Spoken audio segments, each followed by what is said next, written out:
At the age of 21, I had a home invasion where my entire family, including myself, I almost lost my life.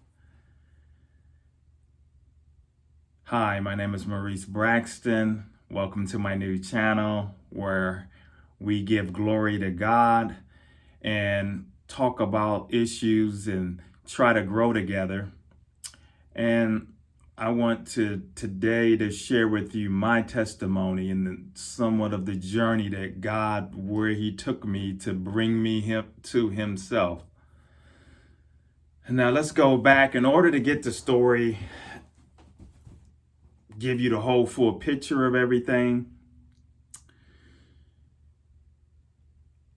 At the age of 3, I witnessed my mother commit suicide. It was something that you never get over. It stays with you. And to make matters worse, 11 months later, my dad was murdered. And I had this thing with my dad, he was a mailman. So 5 o'clock, 5:30, I would wake up to meet him in the kitchen to get a glass of milk. And he would give me a big old hug. And this would happen often, not every day, but I would wake up and I was so excited. I loved my dad so much. And I would wait for him to come home from work. And after the death of my mother, we had a live-in sitter. And she took care of us. And that morning, I saw my dad go to work. And I was waiting on him to come home. And the thing was, I was waiting for him because I had got in trouble. The live-in sitter had said, I'm going to tell your dad. I was afraid of getting a spanking because I was bad and I knew I was in trouble. But as the evening wore on and she was putting us to bed, and I remember her saying, I haven't heard from your dad. That's not like your dad. And I didn't really know what it meant. I figure I go to sleep, I wake up the next morning, he will be there. So I wake up the next morning, and when I wake up, I see these people in the living room, and they are in there talking. They didn't see me. But I overheard someone said, somebody killed the kid's daddy. And I didn't know what that meant. All I know was I just went back to bed and went to sleep. And then when we were awakened, the live-in sitter, she wasn't saying anything. And as the day progressed, we went through our normal routine. More families started coming over. And finally, someone told me that my father would not be coming back. And I instantly went into a denial. I said he was on vacation for 2 weeks. He'll be back. I didn't know what to do. I mean, it was crazy. This happened in Illinois. Next thing you know, within several days, we were here in Ohio in a whole different atmosphere, which my auntie ended up raising me because we were about to be put in a foster home.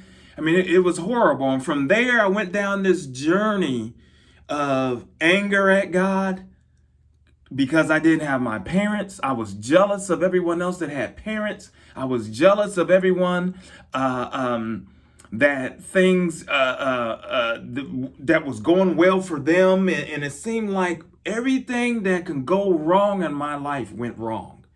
So as I progressed into my teen years, and the anger just was there. I was lost. I had a void in my life. I didn't know what to do. I started searching different things, other avenues to try to fill the void. I had a dream of being a track star in track because I was very good in track. And then for various reasons that's too long to explain here, I ended up unable to obtain that dream. So I decided to go out to LA and just go far away. And I lived in Ohio, so I went way out to LA. I didn't want to be bothered with nobody else. And I go out to LA, by myself in the late 80s, just to go out there and get away from everybody and just try to have this whole different direction. But I get out there, everything seems well for a little while, and I end up decided to take a shortcut. This was the time when it was the life of the drug scene had started to come of age of that time, the crack and all of these things. So I started selling marijuana and crack and all of these things and the money became so good that I dropped out of school and decided to come back to Columbus, got with some friends, and then I started selling it full time. But here I am, out there trying to sell these drugs full time, and I almost lost my life 5 times. The first time was a time when it was I wasn't street smart. I didn't know. Someone came in. I was running a drug house with some people, and someone that I knew came in, but I didn't know that they were going around robbing people. They came in with guns, demanded money, handcuffed me, was going to take me to the car because they wanted to kill me. It was horrible. I had 3 guns up to my head at one time. I'll never forget a 38 right here, a Uzi right here, and a 9mm here. And at that time, my auntie didn't know that I was selling drugs. She didn't know what I was doing. And I was so fearful and scared because I was just like, oh my God, my aunt's gonna find out that I died in a drug house, and she had no clue. And I was just praying in my mind, and I was just like, God, I'll stop, please. You just get me out of this. I'll stop. And lo and behold, that's why King Jehoshaphat is one of my favorite biblical characters, because that situation happened there at that moment where these guys that come to rob me, they were in another room arguing about, do we kill him here? Do we take him there? They got in an argument about what to do with me. And then the leader gave me my stuff back and decided, no, we don't want to rob you. You're the small guy. We want your supplier, the big guy. You've got to fix us up with him.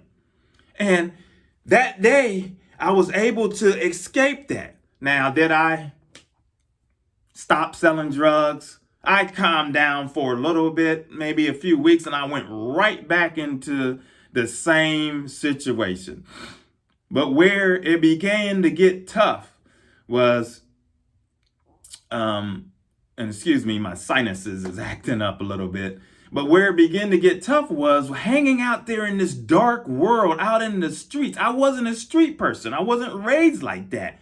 But to see the level of violence and crime, I was like Lot, Abraham's nephew, where it says in I think in Peter, where in the book, in the Bible, where his soul was vexed. I was burdened with just watching people do harmful things to people. I mean, it was horrible. And what do? You sat out there and you witnessed this stuff, and it was taking a toll and slowly wearing me down. And it was hard watching people get beat up, watching people get shot at, watching people talk about setting up robberies to go get other people. I mean, it's a dark world. And I don't have time here to go into all the other times of the robberies or the guns where I almost lost my life out there. But where it really hit the road was the home invasion. And I'm sitting there, my brother, we're watching basketball. I'm on the phone talking to some girl, trying to think I'm cool. And it's the NBA playoffs going on. And I hear this knock sound. And then I hear it again. And I asked my brother, I said, did you order a pizza or something? Sound like somebody's knocking at the door. Next thing I know, on the third one, it boom, the whole door and frame just came out. And I run to the front door and I see these 4 guys in all black come in. It's about 12:30 midnight. And as they come in, they freeze. Put your hands up. I thought it was SWAT, actually. But then I realized it wasn't SWAT. So I took off running for the back door. Pow! They shot at me. And thank God they missed. But I was able to get out the back door. And next thing y'all know, I just hear pow, pow, pow, pow. All of this shooting. My aunt and uncle were in the bed sleep. My cousin that lived with us was there. My brother was there. And we had a creek in the backyard. And I ran to this creek and dove down in the creek. And as I was diving and tumbling, and I looked and I saw somebody coming out. I thought it was one of the guys, but it was actually my brother leaving out. And he escaped. But my uncle faked like he was dead. All of these gunshots that they shot throughout the house at everybody, everything missed. And that's nothing but God. They came in there. They were asking for a safe. I had a safe full of drugs, but I didn't really have that much. You know, when you out there in the streets and you're hanging out with people that have money, everyone's going to think that the group has money. I was on the low end. I mean, I was doing well, but I wasn't the high end guy. But it just appeared to, and apparently in their eyes, that I was the high end guy. And I remember just running as I was running through the creek, and I was asking God, God, please don't let them kill my family. Please don't let them kill my family. And thank God they didn't. But did I stop? No. I took a break for about a month. But then but what started happening, what God started doing was, it seems like everybody in the streets, people started, not only as the months went by, they were being killed, or they ended up going to jail. It's like everyone just started dropping off. And it basically left me alone. And everything, and I was so empty, and on top of it, I was snorting the cocaine myself, and I couldn't stop. So I had that issue going on as well. My family didn't know that basically I was hooked on snorting cocaine. And it was a rough deal. And I was just depressed. I wanted to end it all. But one thing, I had a cousin that she would witness to me from time to time and gave me a little book of Proverbs. And I would sit there, one of them small Bibles that had this various things in it, like a devotional, but it had Proverbs in it. And I would read the Proverbs when I was high or been drinking, and I'm reading the Proverbs. And another thing, I was fascinated with watching the 700 Club. And I would hear all of these testimonies on the 700 Club. I would hear these testimonies about how God has changed people's life, how God has done these miraculous things for people. And I kept reading the book from time to time and hearing these stories. And I remember Pat Robertson one time coming close to the TV, and he was talking about, for you guys out there that are playing around with all these women, playing with their hearts, doing them wrong, and mistreating people, you better watch it. You end up with AIDS, or worse yet, you might end up losing your life to one of them women. You can't play with people like that or play with God like that. And I heard that, I was like, whoa, because I was out there being a little player too in my own little way. So that right there kind of like, whoa. But it was just a bad situation all the way around for me. I just felt hopeless.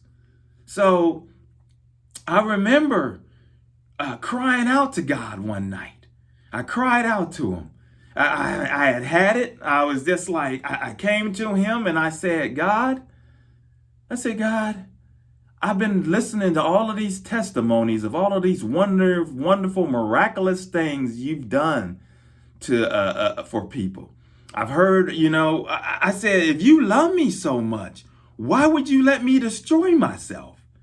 if you love me so much, why would you let me continue to go through this? I don't want to be like this. I don't want to be snorting cocaine. I don't want to be hanging in the streets. I don't want to be doing wrong. I don't want this. If you love me so, I said, what makes these people on the 700 Club better than me?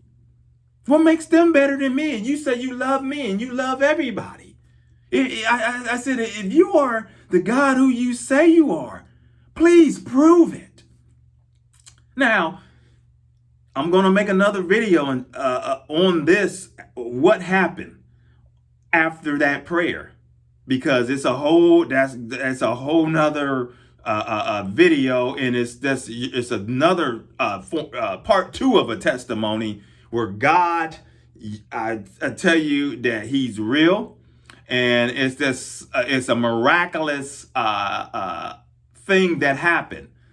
But that day, when I cried out to him, I didn't know it, but I was saved. And then what happened was things began to transform. And I remember my friend, I always had Christian friends. And the great thing was they never mistreated me. They knew I was out there doing wrong. And that's the thing. The problem with the church today and a lot of Christians.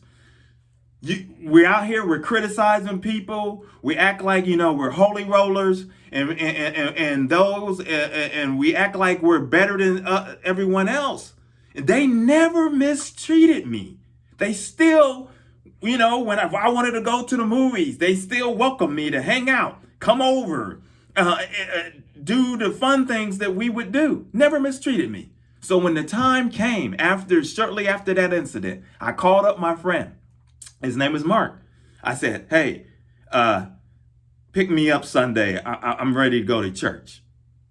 And he was like, are you for real? I said, yes, I'm ready to go to church. And he came and got me that day. And when the pastor made the altar call about anyone that want to get her life to Christ and things, I didn't waste no time. I was the first one to go down there. And I was so excited that I gave my life to the Lord. And he's done miraculous things from that point. Not only that, he delivered me. He delivered me instantly.